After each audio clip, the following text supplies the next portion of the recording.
What's going on, my friends? It's been a while since I posted on here. I want to jump on real quick and talk about something, and I've talked about this in different forums before, but I want to reiterate it. There are a ton of questions on these forums and groups, for sync licensing and film and TV music and all these composer sites. And excuse me, my camera might be a little crooked. Sorry about that. It looks crooked to me, but probably not on the image. There's a lot of questions about, people always ask, what are the best libraries, the best music supervisors, and the best publishers, out there so I can send my music to them? Guys, I hate to tell you, but this isn't like being negative, but this is the reality. There is no best when it comes to that. You've got big libraries. I mean, you got 5 Alarm, and it's owned by Universal. You've got BMG that I believe Sony owns. They're tapered. But I mean, you got libraries like I'm with that Anthem Music owns. It's the same company. They just changed the name for branding, which was Olay Music. Some of the biggest libraries or publishers in the world. And a lot of them, like for Universal, APM, and BMG, they're sub-publishers. There is no best. I hate to tell you that, but you got to kind of get your mindset off of that. This is the best. What you need to do is find the libraries, whether it's them or anybody else, that place the most of the music that you do. That's the libraries you need to put your music with, and you got to do the research.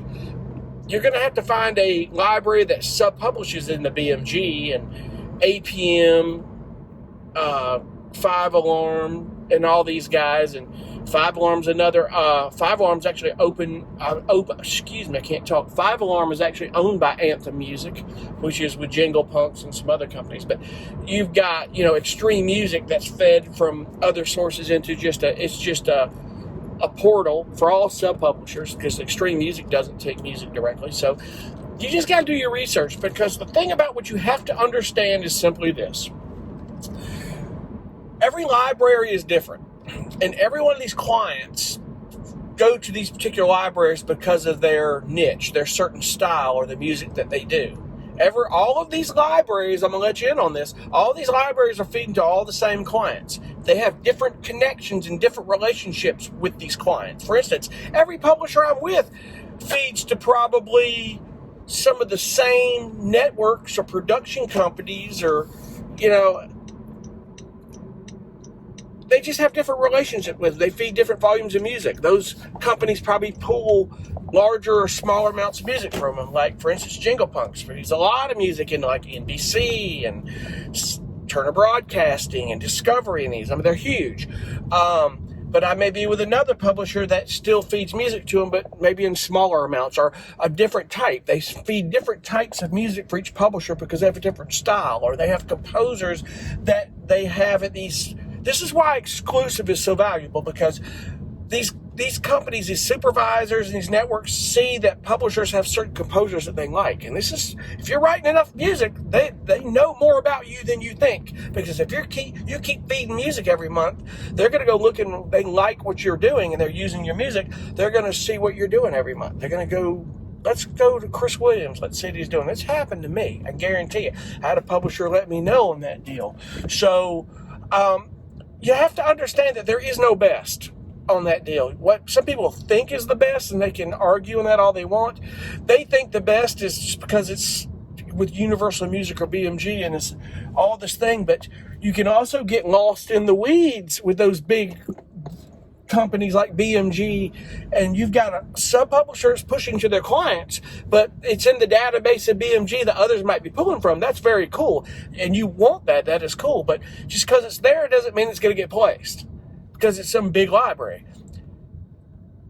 A lot of times, some of your small boutique libraries are your best ones, but they're the most picky. They're the pickiest, most picky. I can't talk. Those are the pickiest ones, are the most crucial ones that really are they're real strict about their criteria. I can't talk today, my apologies. They're real strict. I mean, I deal with a publisher from time to time. I've been dealing with him as one of his first composers years ago, Epitome Music Library. Ben is a great guy. I love him to death. He's extremely picky, and I don't take fault. I don't take advance to it. I think it's cool because he knows what his clients like. Don't get mad at them because they're picky. I've said this a million times. Work for them. Do the changes. Because if you get those things, those changes and those revisions done for that guy and you do it right, there's more chances and more odds that it's going to get placed because they know what their clients want. And that's just their standard, and that's okay. So before you get on and ask, what's the best libraries? And I need to, no one can really answer that question. You'll get people who try to answer that question because it's the libraries they use. But are you doing the same genre of music they are? Probably not. It's a big difference. And in fact, I'll let you in a little bit. We'll go deeper on this. You may be doing the same genre, but a different subgenre of it. In other words, a different style of that genre. And it may not fit that publisher he's submitting to, and it may be yet another publisher. I mean, I work with a publisher that does all dark tension music, but yet he dabbles with other things like dramatic stuff like the Stranger Things type stuff, and he does some other things.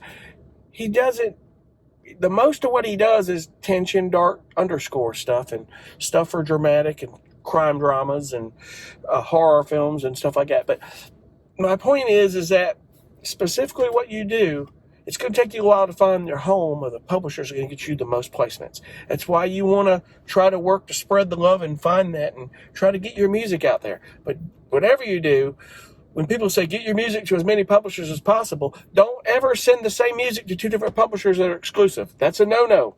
It'll get you booted in this industry and it'll get you in a lot of trouble. There's a big difference there. Make sure you write, excuse me, I got to call I'll call him back in a minute. I'm sorry.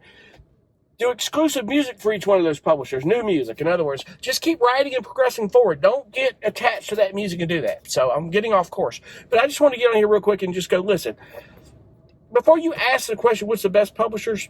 There is no answer. That's all subjective to the music you're doing. I've talked about there's directories. Musicregistry.com has a directory. I pay $120 a year, and they send you once a month directories of all these supervisors, all of these networks, production companies. It's just bukus of them. And it's there. You just have to do the research. Another guy I realize that has a good source, his name is Ed Hartman, Hartman. He is one of the Facebook groups, I think, NSYNC Music Licensing and some of the others.